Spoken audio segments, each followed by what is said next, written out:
Assalamualaikum dan salam sejahtera berita terkini Harapan Daily. Anda bersama saya Nurzawani Miskot.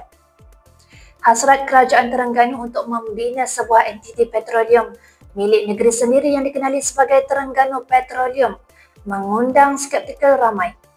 Menteri Besarnya Datuk Seri Dr. Ahmad Samsuri Mokhtar mendakwa dua lapangan minyak sudah dikenal pasti oleh Terengganu INC dan rakan strategiknya untuk diambil alih operasinya. Ia dianggap rancangan yang hampir mustahil untuk berlaku kerana difahamkan proses bidaan lapangan minyak itu jauh lagi untuk dimulakan. Proses bidaan difahamkan akan bermula hujung tahun ini. Beberapa pihak yakin agak terlalu awal untuk Terengganu membuat pengumuman seolah-olah meraihkan kejayaan.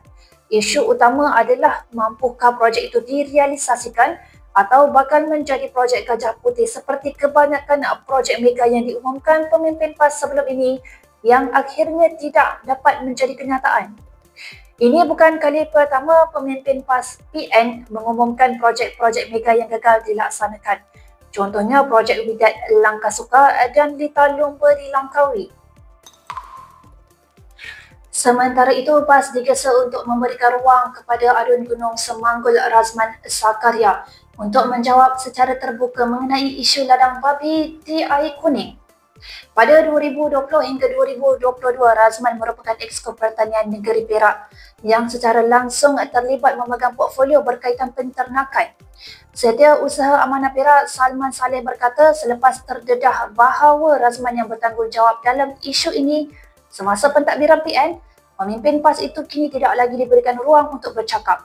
Ketika ditanya media pada 2021, Razman menyatakan bahawa kerajaan tidak boleh tergesa-gesa kerana penternak telah melabur jutaan ringgit.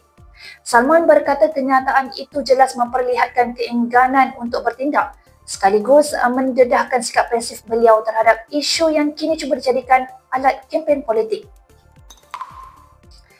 Baiklah perkembangan berita yang terakhir. 4 negeri di bawah pentadbiran Perikatan Nasional mencatatkan rekod penyalahgunaan dadah tertinggi di Malaysia.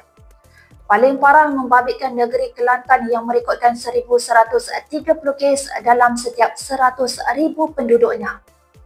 Timbalan Ketua Polis Negara Datuk Seri Ayub Khan berkata, Terengganu pula kedua tertinggi dengan 914 kes, diikuti Perlis 965 kes dan Kedah 898 kes bagi jumlah penduduk sama.